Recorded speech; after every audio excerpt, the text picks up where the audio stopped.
Ini perjanjian kredit antara Pak Slamet dengan Bang Sumut itu berawal dari perjanjian kredit. Diatur pasal 1320 Hukum Perdata. Ya. Jadi tidak ada pidananya nih, baik pidana tindak pidana perbankan, korupsi, nggak ada pidananya. Ini adalah perdata. Kalau Pak Slamet tidak sanggup melunasi pinjaman kepada Bang Sumut, itu adalah perbuatan wan prestasi. Sangat sakit. 7,5 bulan saya ditinggal suami. Ya, gimana? Seorang istri yang menanggung suami di penjara, yang harus membutuhkan semua kebutuhan. Kami kan tetap harus hidup. Kejaksaan Negeri Serdang Bedagai ini kita duga hanya kejar target 9 Desember 2024 Hari Anti Korupsi Dunia. Kita melihat ada dugaan kriminalisasi terhadap Bapak Slamet ini karena minimnya Kejaksaan Negeri Serdang Bedagai ini dalam mengungkap kasus korupsi. Boleh kita lihat sama-sama baik di media sosial, media cetak, media elektronik, minim. Ya, apa kabar saudara? Kali ini kita akan membahas kasus yang unik sekali, di mana bantuan Bang Sumut yang awalnya diyakini dapat membantu kesulitan modal bagi para pelaku UMKM ternyata pada akhirnya menjerumuskan para pelaku UMKM ini sebagai terpidana pelaku tindak pidana korupsi. Dan yang apa kami sampaikan barusan bukanlah sebuah kabar burung maupun propaganda untuk menjelek-jelekan Bang Sumut. Itu adalah fakta. Karena pada akhir tahun 2024 silam, Slamet, seorang tukang opak di Kabupaten Serdang Bedagai, telah dinyatakan bersalah sebagai pelaku tindak pidana korupsi atas pinjaman di Bang Sumut. Dan sebenarnya, apakah bantuan UMKM Bang Sumut ini merupakan berkah atau musibah? Kami akan membahasnya dalam program eksklusif bersama saya, Prasetyo. Dan hari ini kami juga mengundang berbagai pakar hukum, khususnya hukum perbankan dan juga para aktivis, para praktisi hukum, dan beberapa pengamat lainnya. Dan yang paling penting kami sudah mengundang perwakilan dari pihak Bang Sumut yang awalnya menyatakan hadir, bahkan meminta tambahan orang hadir, kami terima. Namun beberapa jam yang lalu mengirimkan pesan kepada kami membatalkan janji mereka untuk hadir pada hari ini.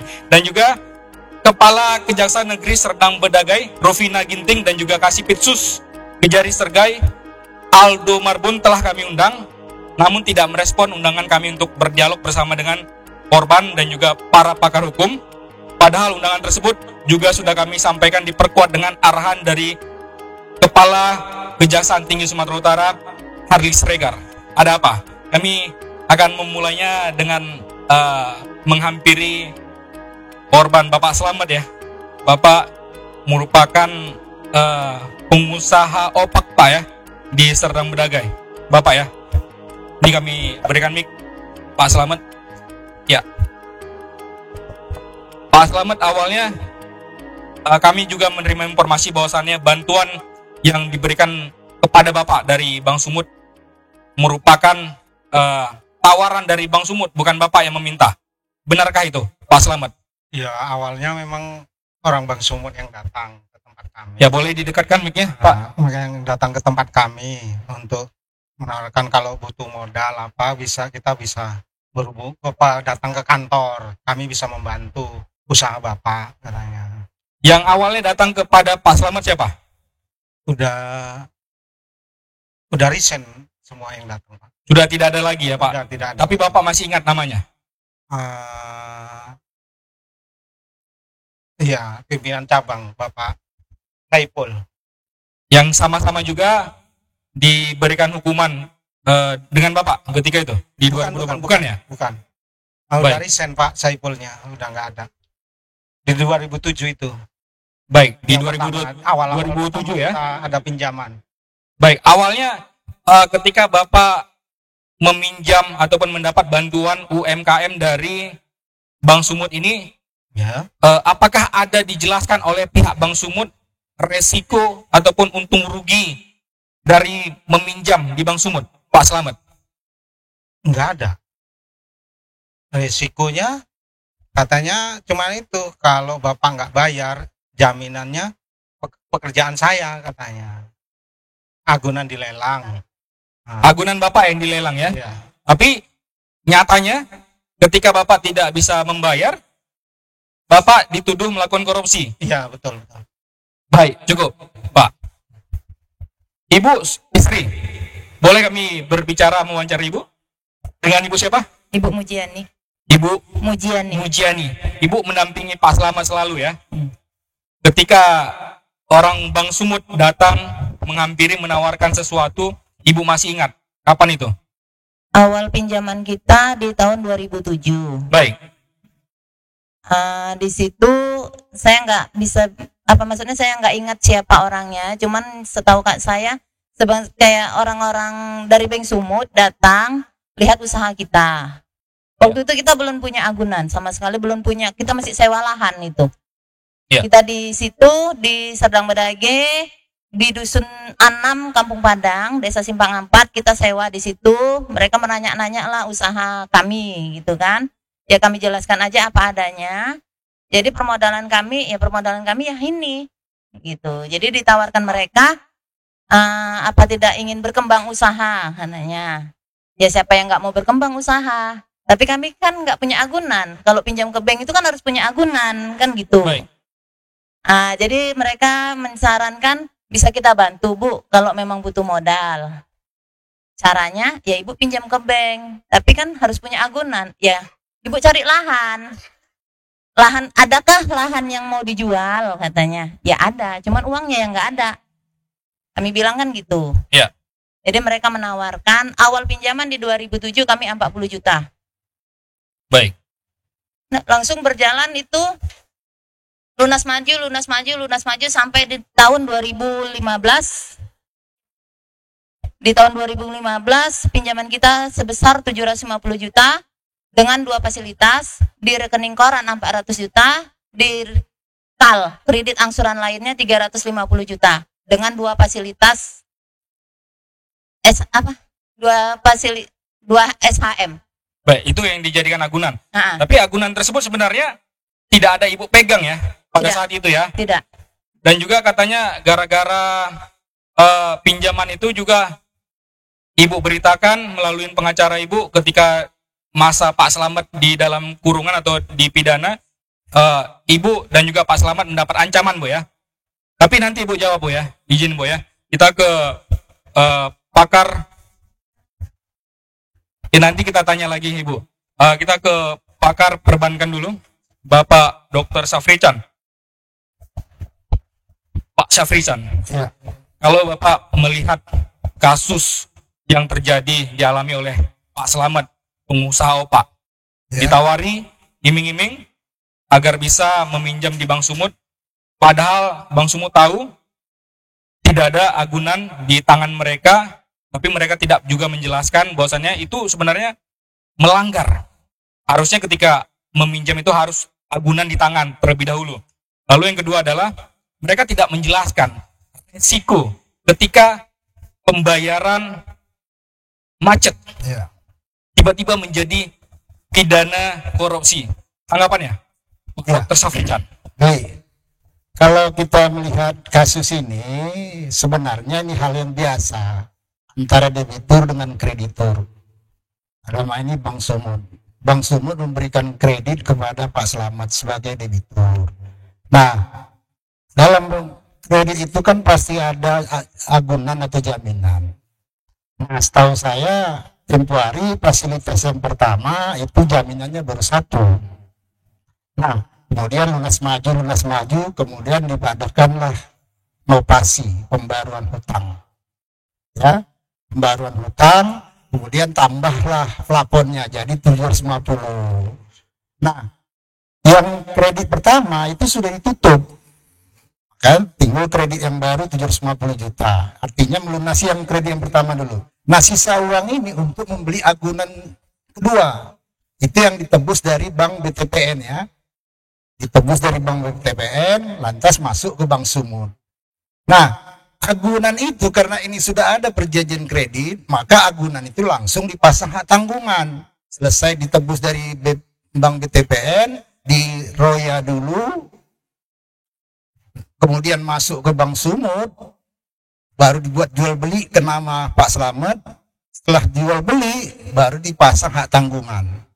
Jadi proses ini sebenarnya secara hukum perbankan sudah nggak ada masalah sebenarnya.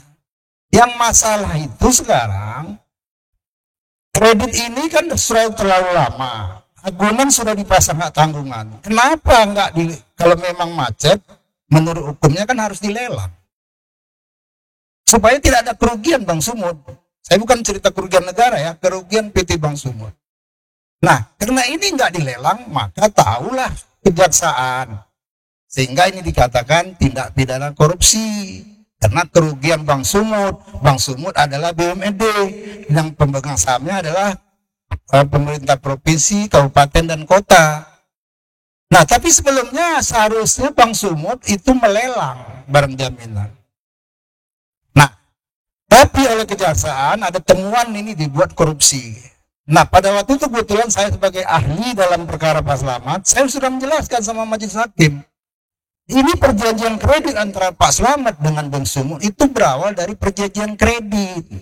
Diatur pasal 1320 KUH Perdata. Ya. Jadi tidak ada pidananya nih, baik pidana tindak pidana perbankan, korupsi, nggak ada pidananya. Ini adalah perdata. Kalau Pak Slamet tidak sanggup melunasi pinjaman kepada Bank Sumut, itu adalah perbuatan wan prestasi. Tapi kalau menurut Pak Safrican sendiri tidak ada celah tindak pidana korupsi di situ ya? Dan tidak bisa korupsi karena berangkat dari perjanjian kredit. Yang kredit itu kan sepakatan. Nah, artinya perjanjian itu adalah perdata. Nah, makanya menurut ketentuan hukumnya, menurut Undang-Undang Nomor 4 Tahun 1996 tentang hak tanggungan, kalau debitur macet kreditnya, maka bank harus melelang barang jaminannya, bukan si debitur dijadikan tindak pidana korupsi. Nah, tapi ini yang membuat tindak pidana korupsi bukan bank ya. Kalau saya melihat bukan bank, ini adalah Kejaksaan Negeri Serdang Bedagai. Baik, terima kasih Pak Dr. Safrican. Kita tahan dulu Pak ya. Kita beralih ke Bang Deddy Suhairi sebagai kuasa hukum. Sayang sekali Bang ya, kuasa hukum hari ini tidak melihat ada Kejari ataupun pihak Bank Sumut Bang ya. Tapi yang ingin kami pastikan Bang Deddy Suhairi, karena Bang kemarin saya lihat viral nih Bang, ketika mendampingi Pak Slamet. Di mana-mana saya lihat di TikTok, di Facebook, foto, video Abang semua. Jadi awalnya Bang melihat celah bahwasannya Pak Slamet ini tidak bersalah. Dari sisi mana Abang menilainya? Kalau kami dari tim kuasa hukum sejak awal dari kejaksaan telah mendampingi Bapak Slamet, dan kita sudah bahkan menolak penghitungan yang dilakukan oleh auditor yang dihadirkan oleh kejaksaan. Saat itu sempat terjadi keributan juga di Kejaksaan Negeri Serdang Bedagai karena auditor telah ditetapkan tersangka, baru auditor melakukan klarifikasi. Ya, seharusnya hasil audit dulu baru ditetapkan tersangka, tapi auditor setelah tersangka baru dilakukan klarifikasi terhadap klien kami. Dan hal ini kami melihat awalnya Kejaksaan Negeri Serdang Bedagai ini kita duga hanya kejar target 9 Desember 2024 Hari Anti Korupsi Dunia. Kita melihat ada dugaan kriminalisasi terhadap Bapak Slamet ini karena minimnya Kejaksaan Negeri Serdang Bedagai ini dalam mengungkap kasus korupsi. Boleh kita lihat sama-sama, baik di media sosial, media cetak, media elektronik, minim penanganan kasus korupsi, sehingga pada saat 9 Desember mereka harus penuhi target. Sehingga Bapak Slamet ini dibuat sebagai tersangka korupsi. Dari itu kami terus melakukan upaya baik secara litigasi maupun non litigasi, baik kita mengadu ke DPR dan semua instansi, namun tidak ada hasil. Bahkan kami mengajukan prapit saat itu. Yang anehnya prapit itu mereka tidak datang pihak dari Bank Sumut, pihak dari Kejari Serdang Bedagai. baik. Namun seminggu kemudian langsung terdaftar di Pengadilan Tindak Pidana Korupsi Medan nomor 1, perkara nomor 1 didaftarkan dalam waktu 1 minggu. Kami tetap menjalani. Di dalam hal ini di dalam fakta persidangan, pihak Kejaksaan Negeri Serdang Bedagai ini mendakwa Pak Slamet awalnya pasal 2 dan pasal 3. Namun faktanya di putusan Pak Slamet ini dikenakan pasal 3, penyalahgunaan wewenang. Di mana wewenang Pak Slamet ini? Pak Slamet ini pemohon. Gak ada wewenang Pak Slamet ini untuk proses pencairan dan lain-lain. Dari situ kami terus mengikuti sampai dengan banding. Banding kami sampaikan, akhir putusan bebas. Putusan dibebaskan. Dilepas, bukan putusan bebas, putusan lepas. Namun ada kejanggalan yang kita lihat dalam proses hukum yang dilakukan oleh Kejari Serdang Bedagai ini. Di mana dua lagi tersangka dan sudah menjadi terdakwa, yaitu mantan kepala cabang dan tim survei ya, mantan tim analis, hanya dituntut 2 tahun. Pemasaran. Hanya dituntut 2 tahun. Sedangkan Pak Slamet ini awalnya dituntut 4 tahun. 4 tahun, 6 bulan, subsidiar, 6 bulan, uang pengganti 200 juta, dan UP 1,3 miliar. Sedangkan Pak Slamet ini sama kali tidak tahu menahu. Dia hanya pemohon, namun dijolimi dengan seperti itu. Kami terus berjuang. Dalam hal ini lagi, kita bicara tupoksi pertanggungjawaban pidana terhadap jika memang ini ada kerugian negara seperti apa yang disampaikan oleh Kejari Serdang Bedagai, baik di dakwaannya maupun di tuntutannya, adanya markup pinjaman. Tidak sesuainya nilai pinjaman dengan nilai hak tanggungan. Namun harus digarisbawahi, yang menilai pinjaman ini adalah KJPP. Ya. Kantor Jasa Penilaian Publik. Di mana kantor jasa penilaian publik ini langsung ditunjuk oleh Bank Sumut Pusat atas permohonan Bank Sumut Cabang Serampah. Maka KJPP ini melakukan penilaian sehingga dilakukan analis, maka pinjaman Bapak Slamet senilai 750 juta atas 2 fasilitas kredit KRK dan KAL bisa dicairkan. Pada saat melakukan pinjaman, Bapak Slamet ini menyampaikan kepada pihak Bank Sumut, saya mau beli tanah, tapi tanah itu masih diagunkan oleh pemiliknya di salah satu bank, yaitu BTN atau BTPN kemarin. BTPN ya, diagunkan. Oh iya, kita ACC. Nah, di sini jaksa penuntut umum maupun Kejari Serdang Bedagai mengatakan ada kesalahan administrasi katanya. Kesalahan administrasi, tanggungan itu masih berada di bank lain, namun fasilitas pinjaman kredit dicairkan. Sedangkan Pak Slamet ini selaku nasabah sudah menyampaikan. Namun dalam hal ini yang mengakibatkan dicairkannya pinjaman oleh Pak Slamet ini adalah Kapernot. Kapernot itu adalah surat dari notaris, menjawab jaminan notaris, bahwa dia menyatakan dalam jaminannya itu bahwa sertifikat hak milik ini yang asli sudah berada di tangannya. Itu Membuatnya siapa, Bang? notaris. Notaris yang ditunjuk oleh pihak Bank Sumut. Namanya? Kalau namanya inisial Y, Yunasril ya, Yunasril kalau nggak salah. Kalau di fakta persidangan Yunasril sebagai saksi. Inisialnya Y, Bang ya? Y. Yunasril nama lengkapnya ya? Nama lengkap itu fakta persidangan. Fakta persidangan kita sampaikan sesuai fakta persidangan notaris yang dihadirkan. Dalam hal ini yang menciptakan Kapernot ini adalah notaris. Dan di fakta persidangan notaris menyampaikan Kapernot ini atas perintah kepala cabang untuk dibuat. Tanpa Kapernot ini pinjaman ini tidak akan cair. Artinya ada pihak yang dilepas, Bang ya? Dipertakan. Ya makanya di sini Kalau dia korupsi kan berarti korporat. Ada yang saling beriring-iringan bekerja sama untuk korupsi. tanggung jawaban secara tupoksi, tugas dan fungsi masing-masing. Dalam hal ini, kalau jaksa penuntut umum menyatakan ada kerugian negara dalam pinjaman Bapak Slamet ini, jelas yang paling bertanggung jawab yang pertama adalah KJPP. Baik. Kenapa KJPP? Karena KJPP lah yang menilai aset ini sehingga pinjaman ini bisa bernilai 750 juta. Jika pinjaman ini bermasalah, berarti nilai KJPP-nya salah penilaiannya. Kenapa sampai sekarang Kejaksaan Negeri Serdang Bedagai tidak pernah memproses hukum KJPP? Baik, ditahan, Bang. Itu yang ingin kami tanyakan tadi, ada sedikit clue intervensi dari pihak Bang Sumut kepada Pak Slamet dan juga keluarga. Itu gara-gara abang membuat berita ya kemarin ya. Ya. Abang jawab dulu nanti, tahan bang. Baik, di sini kita ke Ketua Himpunan Nelayan Seluruh Indonesia Kota Medan ya, Bang. Sehat bang? Sehat, alhamdulillah. Kami ingin mengorek sedikit informasi, Bang. Karena Bang Ketua Nelayan, artinya kalau dia nelayan ada banyak tawaran ya Bang dari berbagai bank. Salah satunya juga Bang Sumut. Nah, ketika kita membahas Bang Sumut aja Bang, karena topik kita. Ketika Bang Sumut datang ke nelayan, apakah sama juga proses yang mereka tawarkan seperti yang disampaikan oleh Pak Slamet tadi? Ketika ditawarkan sekian ratus, sekian puluh pinjaman, lalu mereka tidak bercerita tentang resiko, apakah itu dilelang ataupun mereka bisa terkena sanksi tindak pidana korupsi. Silakan Bang. Terima kasih.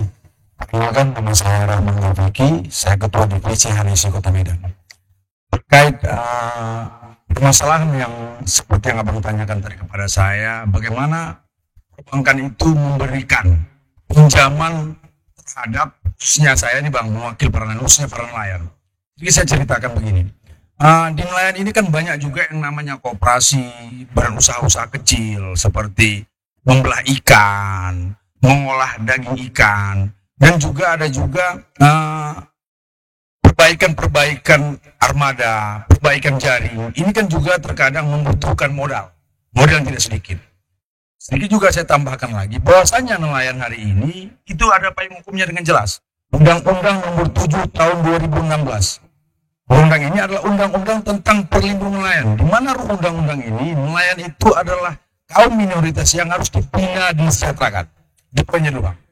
Artinya hari ini nelayan itu negara harus benar-benar bertanggung jawab mensejahterakan nelayan. Kita sama-sama tahu hari ini nelayan itu adalah kaum yang sangat termarginalkan. Harusnya pihak perbankan hari ini, kalau terkait dengan ini, pihak perbankan hari ini benar-benar selektif dalam hal memberikan bantuan, terutama bagi nelayan. Kenapa? Di nelayan ini Bang ada masa paceklik. Ya, masa paceklik itu 1 bulan itu nelayan ini tidak bisa melaut selama 7 hari. Kalau kita melihat secara umumnya itu di bulan terang. Kalau bulan terang itu nelayan tidak bisa melaut. Inilah kelemahan-kelemahan dari pihak perbankan, tidak menghitung hari paceklik bagi nelayan. Mereka hanya gulirkan pinjaman tanpa menjelaskan bagaimana dampaknya dengan jaminan armada kapal nanti sendiri.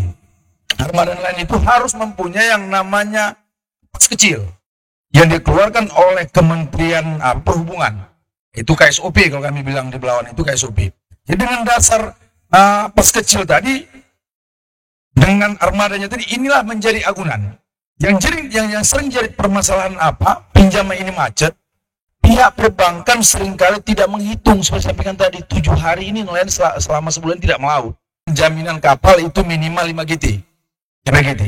Tetapi dengan iuran tadi, dengan masa pelaksanaan kegiatan lain melakukan penangkapan ini, kan ada 7 hari hingga 8 hari yang tidak bisa melaut. Ini yang terkadang tidak mau diterima oleh pihak perbankan. Ini yang menyebabkan sering sekali para pinjam ini sendiri merugikan. Akhirnya alat tangkap mereka, mesin alat tangkap mereka itu menjadi jaminan. Nah, Sita dan juga lelang Bang ya. Nah, disita, ya lelangnya kita belum tahu sampai hari ini.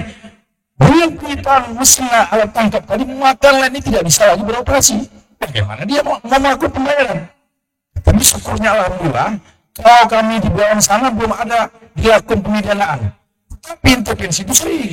Intervensinya seperti apa? Nah, contoh ini, mereka kadang-kadang datang mengasih tahu nelayan, ini Pak bisa timbul pidananya segala macam. Ini pemberitahuan sama kita.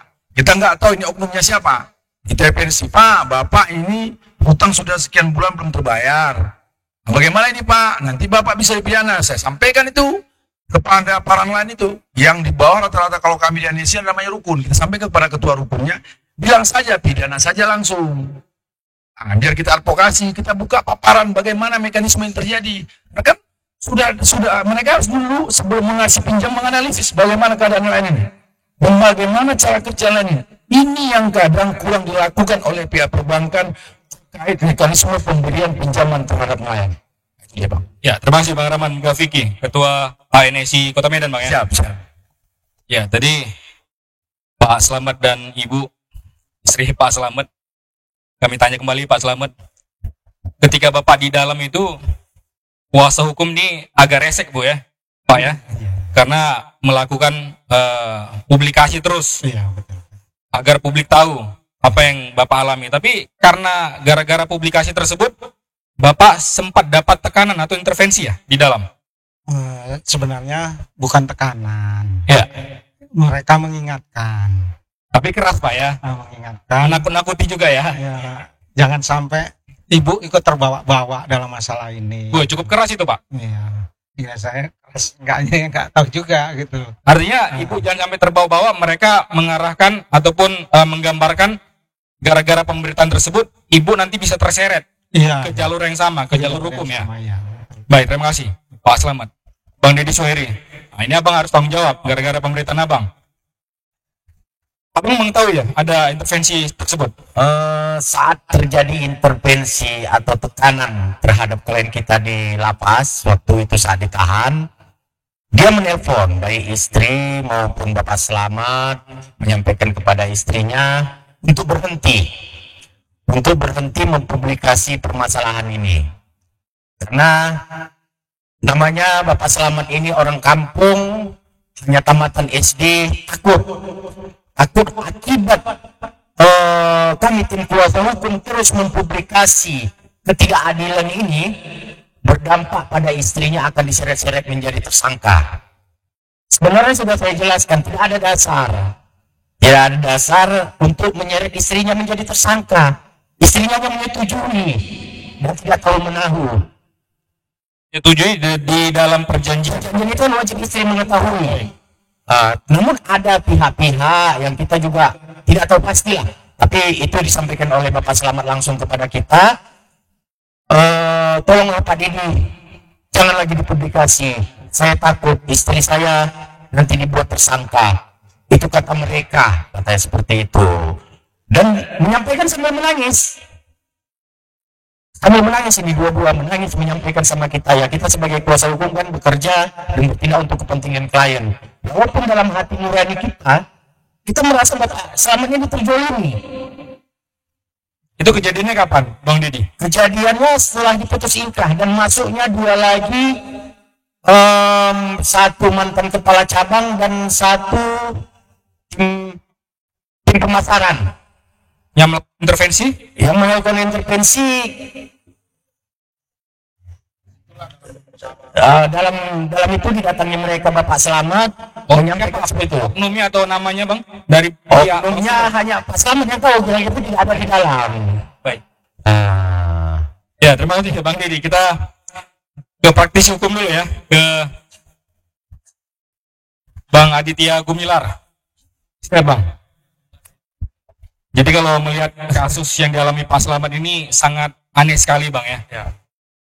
Yang harusnya bisa lelang agunan, ini sampai ke tindak pidana korupsi. Tapi Abang setuju apa yang disampaikan oleh Bang Deddy Suheri? Ini hanyalah target kemungkinan, target dari Kejari Serdang Bedagai biar bisa mendapat satu target di hari anti korupsi. Ya, baik Bang. Kalau bicara soal itu, saya kira saya harus dulu jelaskan ya persoalan. Nah, polemik sistem perbankan di Indonesia khususnya. Jadi kalau kita bicara perbankan ini Bang, berarti kita harus bicara soal regulasi dari hulu sampai dengan hilir. Hulunya apa? Hulunya adalah peraturan perundang-undangan.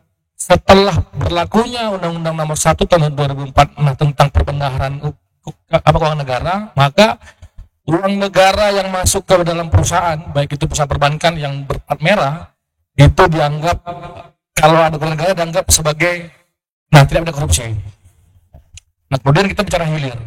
Nah, banyak memang terjadi persoalan, bukan hanya di Bank Sumut, bahkan di hampir rata di bank plat merah. Nah, ketika ada debitur yang tidak janji atau uang prestasi, maka solusi yang diambil yaitu pendekatan secara pidana. Nah, ini yang menurut saya adalah sebuah kekeliruan. Kenapa? Karena sebelum bicara soal undang-undang korupsi, kita dulu bicara soal undang-undang HAM. Bicara tadi Bang Sapri bicara soal undang-undang hakim.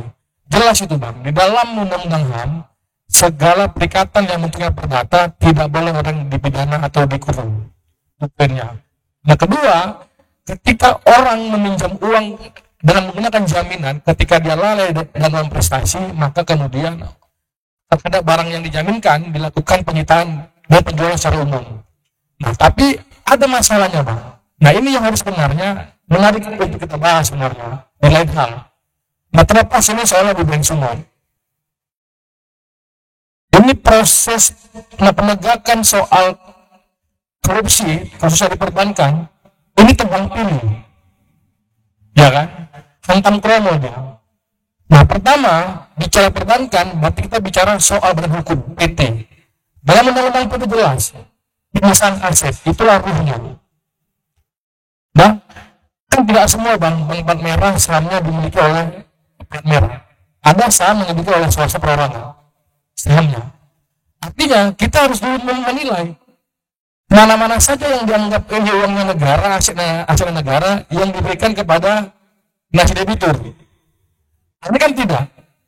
Ya, kalau ada kerugian selesai, ini uang negara, kerugian selesai. Kan tidak. Padahal ada undang-undang PT yang mengklasifikasi bahwa ada pemisahan aset. Mana asetnya negara, mana yang tidak. Pertanyaannya adalah apakah semua orang yang minjam di plat merah itu menggunakan aset negara? Betul juga. Kalau dipakai saham dari swasta, saham pribadi gimana? Ada orang deposit, uangnya diputar. Baik, agar publik mengerti nih Bang. Ada saham negara, ada saham pribadi. Nah, kalau dalam kasus Pak Slamet? Kalau dalam kasus Pak Slamet, saya nggak tahu Bang, karena gini ya, saya nggak begitu tahu bagaimana persoalan saham di Bank Sumut.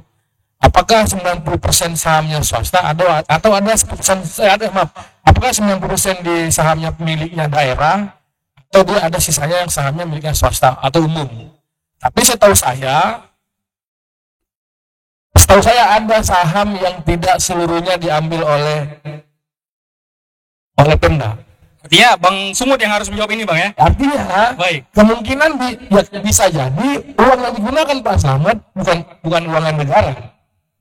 Bisa jadi uangnya saya Bang, selalu saya sama Bank Sumut kan gitu kira-kira. Ya. Ya kan, makanya diputar-putar oleh bank. Makanya sulit Bang. Kenapa? Karena pendekatannya adalah pendekatan secara pidana, ini yang sulit. Hantam kromo istilahnya Bang. Padahal ada undang-undang yang lain. Kita bicara undang-undang PT, undang-undang HAM, undang-undang hak tanggungan, fidusia, optik gade dan lain-lain. Ini kemudian yang menjadi persoalan. Baik, ditahan dulu Bang Aditya Gumilar. Ini karena Bang Sumut tidak hadir, kita agak repot juga Bang, jangan apa yang menjawab, karena itu Bang Sumut yang harus menjawab. Tapi harus kita berikan kesempatan juga untuk tokoh kita di sini. Ada Korwil, Pusat Monitoring Politik dan Hukum Indonesia, Gandhi Parapat. Bang Gandhi, kalau berbicara Bang Sumut, harusnya masalah utang piutang ini kalau tidak sanggup bayar kan agunan bisa dilelang, bisa disita kan gitu Bang. Ini dikenakan sanksi tindak pidana korupsi. Komentar ya Bang Gandhi Parapat. Terima kasih atas kesempatan ini dan terima kasih kepada Bapak Ibu yang hadir di tempat ini. Juga terima kasih kepada yang dikatakan tersangka, terpidana ya. Bapak selamat. Terima kasih Pak atas semangatnya hadir di tempat ini dan juga orang yang ikut di UMKM ya. Ya. Nah, mendengar penjelasan tadi, kami agak janggal menentukan sikap. Tapi maaf, kami bukan orang perbankan atau bukan orang bisnis. Hanya kami melihat ini sangat janggal. Namanya pinjam meminjam. Ibaratnya saya memberikan sesuatu kepada seseorang karena saya jamin dia bisa kerjasama dengan saya. Dan yang namanya bank itu harus ada mitranya. Bukan hanya kalau tidak ada mitra bank itu, pasti bank itu tidak berjalan. Maka mereka carilah masyarakat yang mereka anggap bisa bermanfaat bagi mereka dan bisa bermanfaat kepada lingkungannya seperti masyarakat. Nah, tentunya dalam hal itu barangkali ada perjanjian. Bukan perjanjian masalah hukum atau ke luar, sampai ada orang yang ikut terlibat dalam masalah tersebut seperti kejaksaan atau pengadilan. Nah, kalau tidak sanggup membayar utang, ya udah sita barangnya yang dijaminkan itu. Nah, bukan memenjarakan orang. Kalau semua dipenjarakan oleh bank, seperti Bapak Selamat, jadi mau jadi apa bank itu? Apakah masyarakat yakin dengan bank tersebut? Dalam hal ini kami minta kepada kejaksaan ataupun masalah ataupun pihak bank seperti Bank Sumut tersebut, janganlah gegabah memberikan sesuatu janji atau pinjaman kepada masyarakat, dan masyarakat ini harus mereka lindungi, bukan harus dipenjarakan seperti Bapak Selamat. Tapi Bang Andi sudah dipenjara, Bang. Ya, artinya kami sangat menyesalkan hal itu, sangat menyesalkan tindakan oleh para aparat hukum seperti jaksa tidak meneliti bagaimana sebenarnya kasus itu seperti yang dijelaskan oleh Bapak pakar hukum atau penasihat hukum tadi.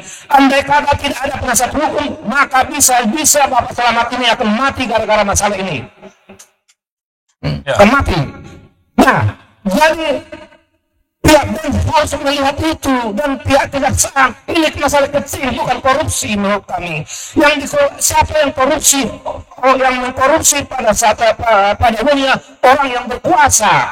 Apa kekuasaan Bapak Selamat? Tidak ada kekuasaan dia, hanya dia korban dia oleh pihak Bank Sumut. Jadi Bank Sumut jangan asal-asal mengorbankan orang. Bapak Selamat ini orang lemah mau hidup, dan atas kerjasama Bapak Selamat dengan Bank Sumut, maka berjalanlah bank itu. Untuk itu kami harapkan kepada kita semua agar menyuarakan jangan sampai ada masyarakat seperti Bapak Selamat ini dikorbankan oleh pihak B, dan kepada para pakar hukum atau penasihat hukum agar selalu melindungi masyarakat seperti Bapak Selamat dan keluarga. Terima kasih. Baik, terima kasih Bang Andi. Sayang kali Bang ya, kalau didengar tadi oleh Ibu Kepala Kejaksaan Negeri Serdang Bedagai, mungkin dia bisa paham yang Abang sampaikan tadi. Cukup menokok Bang. Dan juga Bang Sumut ya Bang ya. Baik Bang Andi. Ada hadir juga saudara hari ini, tokoh pemekaran Serdang Bedagai, Bang Sahlan. Siap Bang. Dan juga Komisi 1 DPRD Kabupaten Serdang Bedagai Bang ya. Komisi A. Komisi A ya. Masih yang lama. Baik. Abang sebelumnya sudah mengikuti Bang ya cerita dari Pak Selamat ini. Sudah pernah mengadu ke Abang? Ya enggak, mungkin nggak pernah ya. Ya. Baik. Saya kenal kasus ini itu ketika pelantikan DPRD Serdang Bedagai. Saya itu DPRD baru. Langsung ditodong Bang. Ya, Ibu masih ingat tuh Bu ya?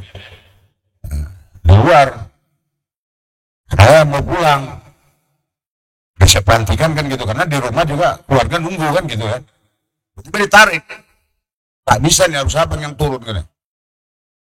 Apa cerita? Saya tengok buat DPRD, DPRD yang baru gitu ya.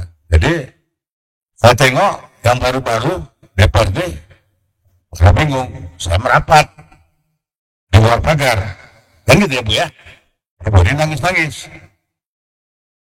Terus saya tengok, saya memang baru DPRD deh.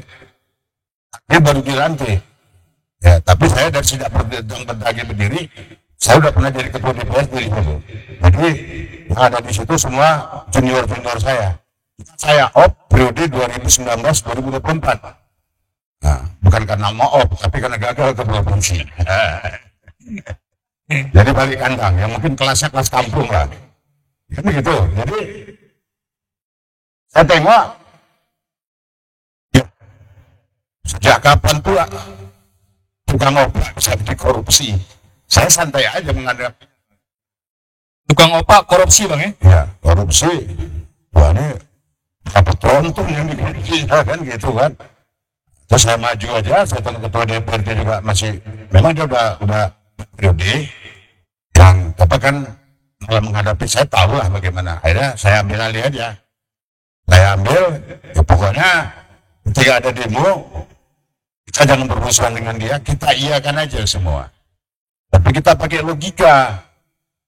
Tujuannya apa? Supaya mereka jangan emosi, jangan marah. Saya ngomong, ada di videokan di situ. Saya bilang, saya akan berjuang, saya akan berusaha, saya akan lihat, ya, saya akan lihat itu Bang Sumut, apakah peminjamannya apa sudah sesuai dengan SOP atau belum.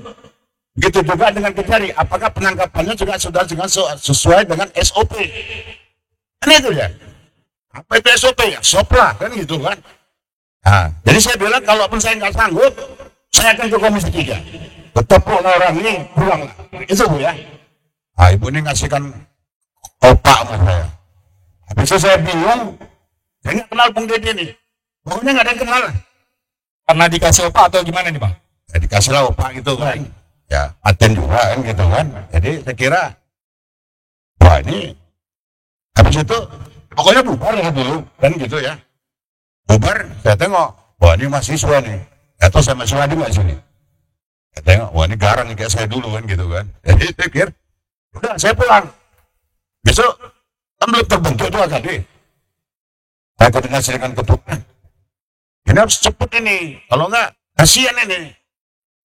Kasihan ini, kan gitu. Saya bilang, di Mekaran Kabupaten sedang berlagi ini bukan untuk sekelompok tertentu, tapi untuk penegakan hukum yang sebenar-benarnya. Saya enggak, disiplin ilmu saya teknik, Bu, teknik kimia, bukan olah, gitu kan. Bukan hukum, tapi ya bodoh kali lah kalau saya nggak ngerti hukum kan, karena pernah menjabat sebagai ketua DPRD di periode 2014-2019 dan sekjen Pemekaran. Terus saya koordinasi lama kali. Ya akhirnya koordinasi ya berdoa aja lah, mudah-mudahan lah. Cuma saya berangkat, nah ketemu dengan Pak Bupati. Kok dibiarin ada rakyat yang kayak gitu? Kebetulan Pak Bupati ini adalah sohib saya, sohib lama kan gitu. Karena dulu saya mau berpasangan sama dia, jadi wakil bupati ketika saya makanya besar kali dananya, amin mundur aja lah, udahlah. Biarlah rezeki Pak Adlin kan gitu. Jadi saya naik ngobrol, kenapa bisa seperti ini? Kenapa didiami? Kok nggak ada pembelaan? Kenapa saya ke sana? Saya minta sama pimpinan DPRD, kan gitu, supaya dilakukan hearing dengan pengacaranya. Di situlah saya ketemu dengan Bung Deddy.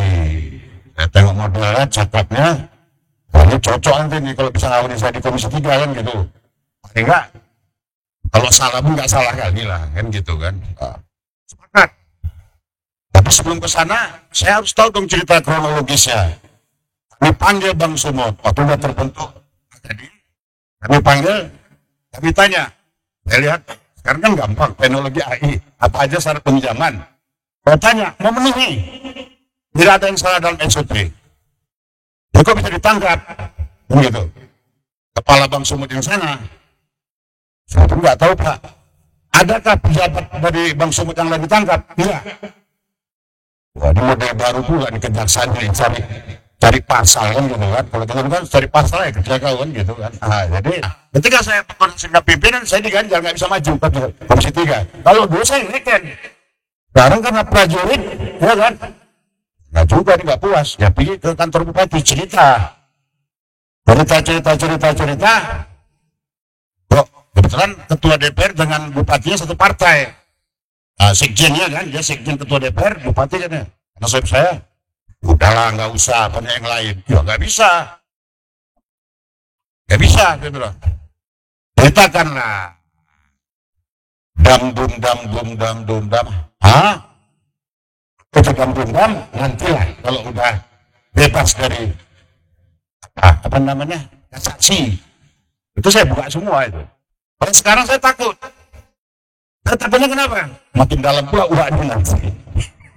Saya nggak mau, ya. Jadi akhirnya saya dengar, ya syukur juga kan gitu. Ternyata kebenaran itu ada, ya sinyal. Ya, kebenaran di Sumatera Utara ini kayaknya mulai terbit dan terang benderang. Tepuk tangan itu. Ya, karena banyak kasus yang terungkap. Kita tengok Provinsi Sumatera Utara kan. Ya, baik Bang Salan. Sebelumnya Bang sudah berjumpa dengan Kajari? Sudah ada komunikasi? Enggak. Tidak ada ya? Enggak, saya Hanya ke Bang Sumut saja? saya ke Bang Sumut, kemudian dengan Pemkab. Pemkab tuh tahu ceritanya. Tapi tidak ada pihak Kejari Abang hubungi atau pihak Kejari menghubungi apa? Nah, sulit menghubungi mereka tuh sulit loh. Sulit sekali Bang ya? Wah, Tertutup Bang? saya 2014-2019 pernah main dengan Kejarinya. Saya nggak pernah takut. Sama kepala kejaksaan yang baru? Iya, yang dulu. Yang dulu? Oh, yang baru ini betul, tertutup juga? Nah, kuat kali mereka itu di atas. Sulit nerobosnya.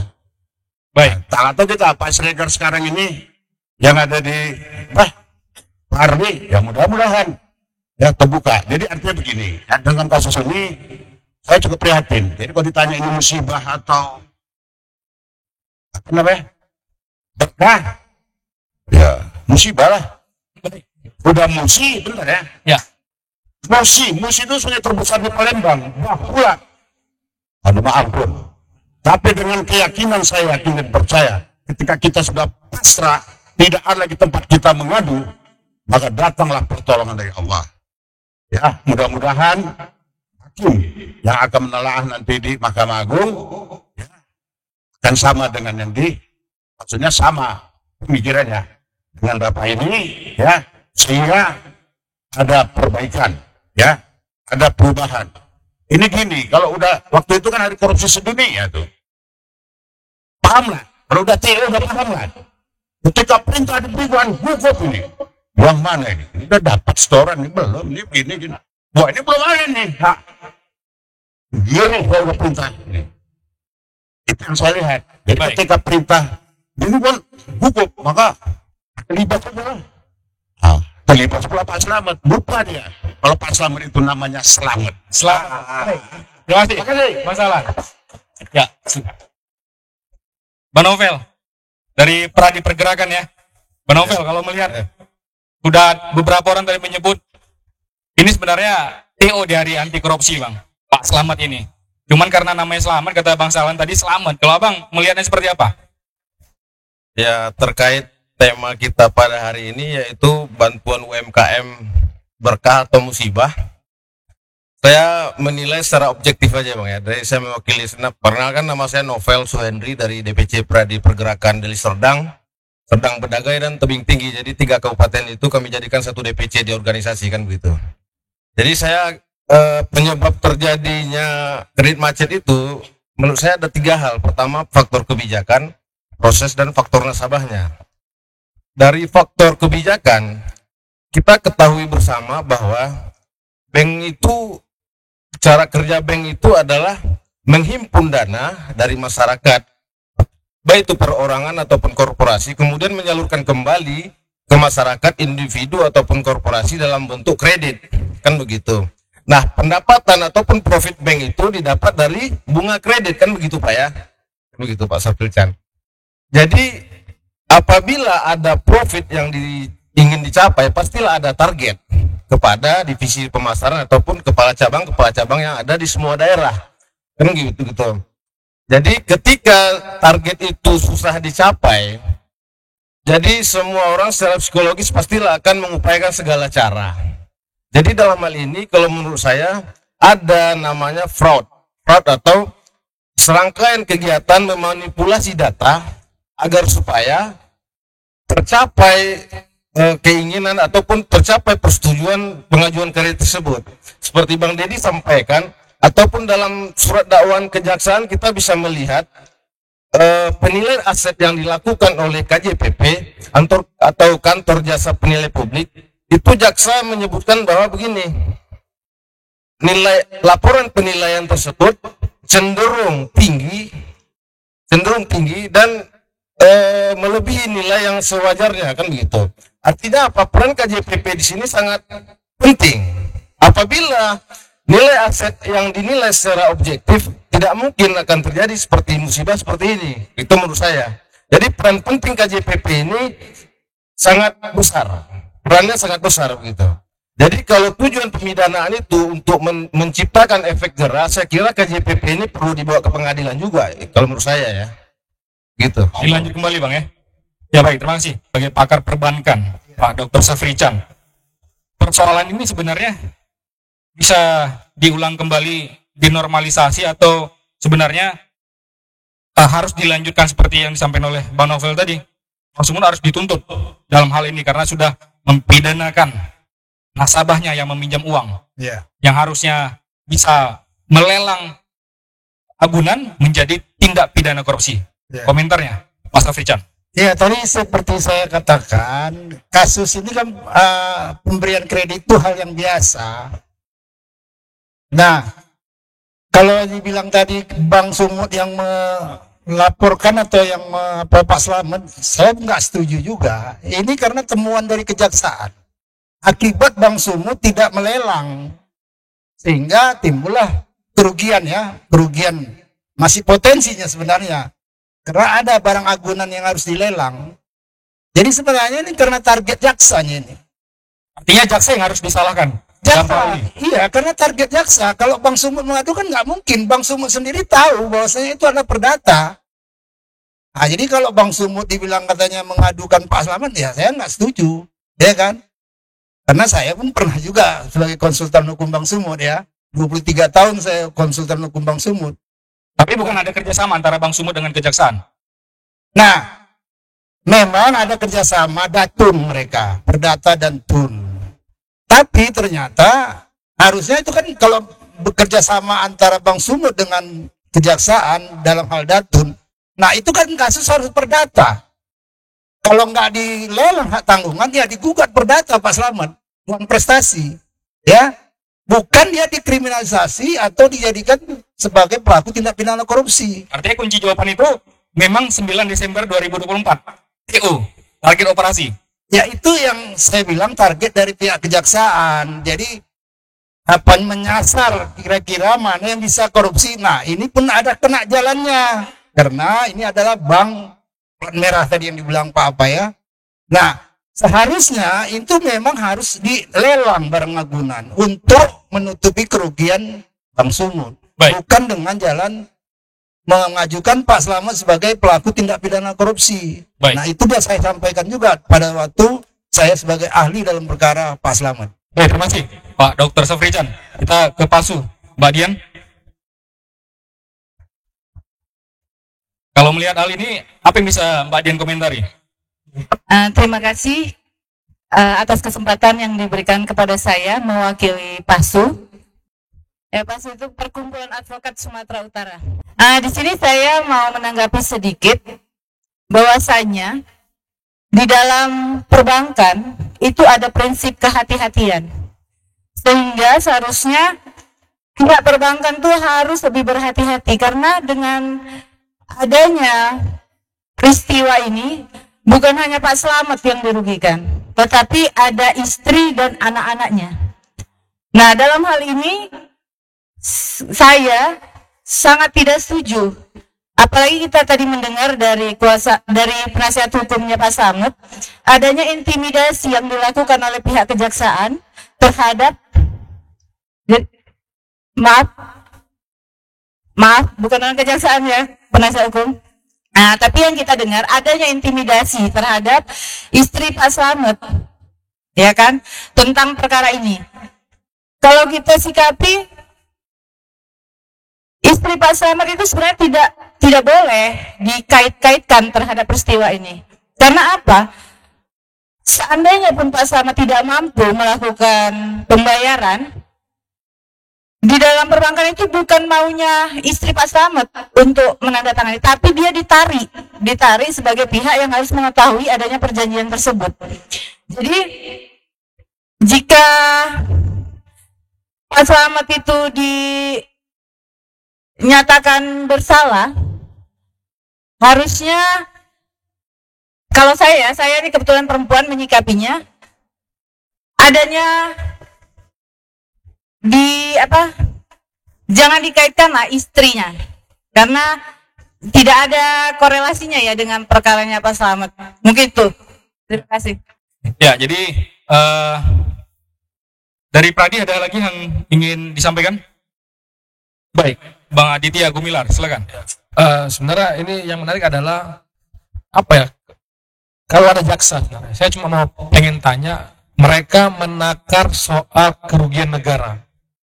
Apakah ini hasil auditnya mereka atau hasil dari auditnya bank? Biasa kalau di bank ada namanya istilahnya NPL, non-performing loan. Dan bahasa awam itu adalah gagal bayar.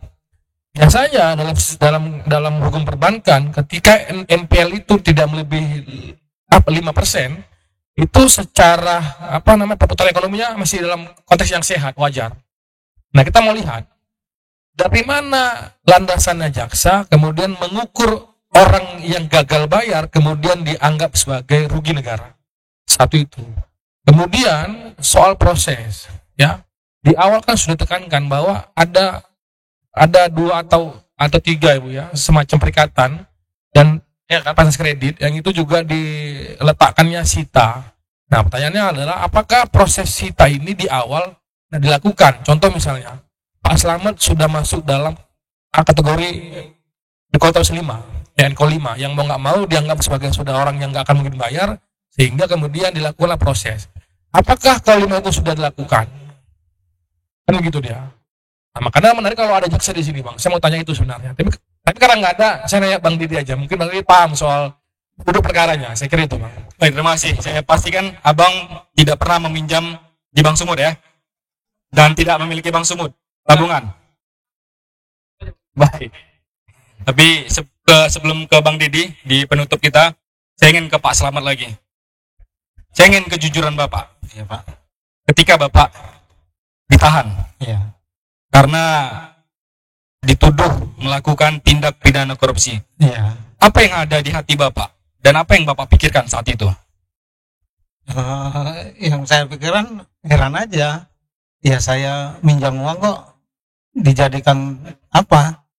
Dituduhkan jadi korupsi gitu, dari mana datangnya gitu, asal cerita ini gitu. Ya kita pinjam, perjanjian kita pinjam meminjam itu kan ada gitu.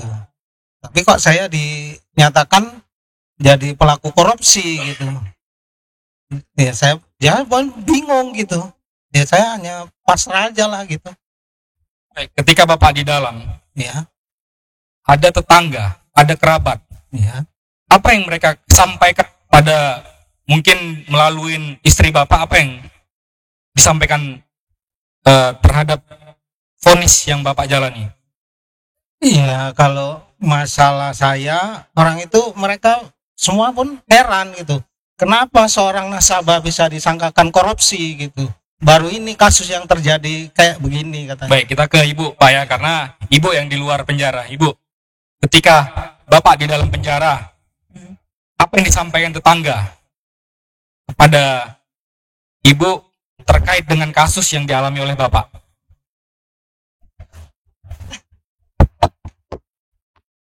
Ya, kalau yang disampaikan tetangga, ya seperti yang dibilang Bapak juga. Bapak kerja apa? Bapak pejabat apa? Bapak dapat penghasilan dari mana? Ditanyanya itu ke saya. Ya kami bilang, kami kerja opak, kami buat opak. Bapak ada penghasilan dari pemerintah? Dari gaji tetap dari pemerintah? Enggak. Apakah Bapak pegawai negeri? Enggak. Apa Bapak bekerja di instalasi swasta atau apa? Enggak. Tapi kok bisa dibilang korupsi, Bu? Kalau ditanya kok bisa dibilang korupsi, saya juga nggak bisa menjawabnya. Coba tanyakan aja ke kejaksaan. Tapi sakit Bu ya rasanya Bu ya? Sangat sakit. 7,5 bulan saya ditinggal suami. Ya, gimana? Seorang istri yang menanggung suami di penjara, yang harus membutuhkan semua kebutuhan hidup. Kami kan tetap harus hidup. Anak Ibu ada berapa di rumah? Anak ada 2. 3, 1 udah berkeluarga, tinggal 2 di rumah. Dan semuanya di rumah Ibu tinggal ya? Semua sekolah. Sekolah, masih sekolah. Tinggalnya di Serdang Bedagai juga? 1 kuliah di Aceh, 1 di pesantren di Batubara, Kisaran. Saya di rumah sendiri. Apa yang disampaikan oleh anak Bu? Ya, tetap semangat berjuang, berdoa. Biar. Baik Ibu, cukup Ibu dan Bapak. Kita ke Bang Didi Ibu ya. Bang Didi, apa yang ingin disampaikan terakhir Bang untuk penutup kita? Yang ingin saya sampaikan dalam perkara ini, dan terungkap di persidangan yang dipertanyakan oleh rekan kita praktisi hukum Budi Milar, itu Bank Sumut menggunakan perhitungan dari OJK. Setelah ada perhitungan dari OJK, maka mereka menggunakan audit melalui audit yang dihadirkan oleh pihak kejaksaan. Yang lucunya, audit dari angkutan publik itu menilai dari nilai pembelian Bapak Slamet, bukan dari nilai harga tanah. Bapak Slamet ini beli tanah itu 22 juta. Yang dinilai audit itu 200 juta, bukan harga pasaran saat ini. Bukan harga tanah, Bang. Bukan harga tanah. Dinilainya dari harga jual. Di situ kita sampai bilang, Anda ahli audit apa ahli nujum? Saya bilang sama ahlinya. Itu memang fakta di persidangan. Yang kedua lagi, yang paling aneh, di saat terjadi permasalahan ini, keluarga Bapak Slamet ini minjam urunan uang. Terkumpullah saat itu 400 juta. 400 juta datanglah ibu istri Pak Slamet ini ke Bank Sumut untuk melunasi satu pinjaman KRK, karena KRK itu 400 juta ya Bu, 400 juta dan udah pernah dikurangi ada pembayaran, mau dilunasi lah. Tapi nyatanya jaksa dari Kejari Sedang Bedagai menyampaikan kepada pihak Bank Sumut tidak boleh lagi dibayar. Mau dibayar Tapi tidak boleh diperbolehkan karena dalam permasalahan. Secara logika yang diperjuangkan adalah kerugian negara. Harusnya Kejari itu menerima itu, baru hitung lagi asetnya kalau mau dilelang. Agar tidak ada kerugian negara. Maka dari ini kita melihat jelas-jelas perbuatan ini adalah kriminalisasi terhadap Bapak Slamet untuk memenuhi target 9 Desember, Hari Anti Korupsi Dunia.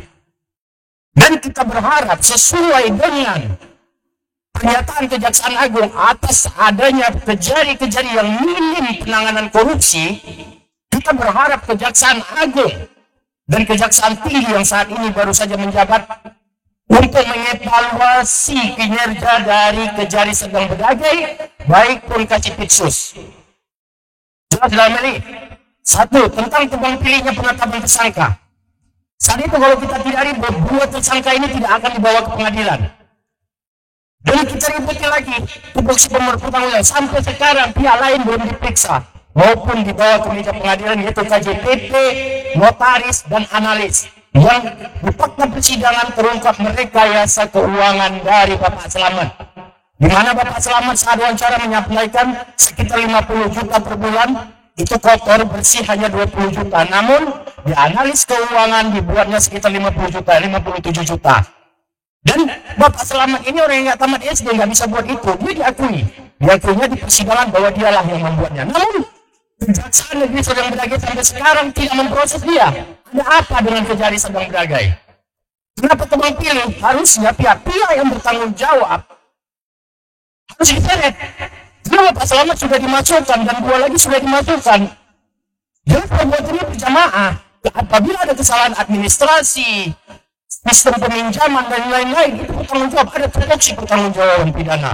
Itu yang paling utama yang ingin saya sampaikan tentang kejaksaan. Dan mengenai Bank Sumut, saya tadi berharap Bank Sumut ini datang.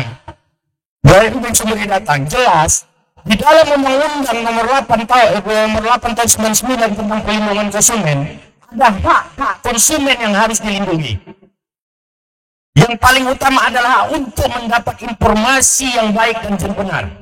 Namun dalam hal ini, pihak Bank Sumut ini menawarkan pinjaman UMKM dan lain-lain modal kerja kepada nasabah hanya untuk memenuhi target, tidak menjelaskan secara terperinci kepada nasabah. Apabila kau gagal bayar ini uang negara, nanti kau kena tindak pidana korupsi atau dan lain-lain. Ini tidak dijelaskan. Hanya paling kalau kau nanti gagal bayar, disita dan dilelang. Ini terjadi. Ini sudah banyak, bukan yang pertama kali. Jelas kita berharap pihak-pihak bank ini juga untuk dilakukan evaluasi agar menjelaskan secara rinci kepada masyarakat atau konsumen yang harus dilindungi oleh undang-undang agar tidak jadi hal seperti ini lagi. Dan mungkin hari ini Bapak Slamet dan mungkin ke depan ada UMKM yang lain seperti ini. Kita anggap Pak Slamet inilah satu-satunya pejuang UMKM yang berjuang dan bertahan baik diintimidasi, bahkan istrinya sampai pernah pingsan-pingsan dan lain sebagainya demi mencukupi kehidupan rumah tangga karena Bapak Selamat ini. Kita berharap perjuangan Bapak Selamat ini, walaupun kita sampai ke pengadilan tinggi, Bapak Selamat ini diputus onslah, kita berharap di Mahkamah Agung, karena saat ini sudah sampai kepada kami, jaksa melakukan kasasi, kita berharap masih ada keadilan dan orang-orang yang baik yang mau melihat permasalahan Pak Selamat ini di Mahkamah Agung dan kembali menguatkan putusan Pengadilan Tinggi Sumatera Utara. Baik. Terima kasih Bang Deddy Suheri. Kami ucapkan rasa belasungkawa kepada Pak Selamat dan Ibu ya. Semoga Pak Selamat dan keluarga tabah supaya menjalani cobaan ini. Ya, saudara, demikian tadi rangkuman kita untuk acara apakah bantuan Bang Sumut berkah atau musibah. Kami tidak dapat menyimpulkan kepada Anda. Anda bisa melihat sendiri dan bisa mendengar dan bisa menyimpulkan sendiri seperti apa pinjaman Bang Sumut pada faktanya. Namun yang membuat opini publik makin liar dalam bantuan UMKM Bang Sumut ini adalah tidak hadirnya perwakilan Bang Sumut maupun Kejaksaan Negeri Serdang Bedagai hari ini di acara kita. Saya Prasetyo untuk program eksklusif. Sampai jumpa.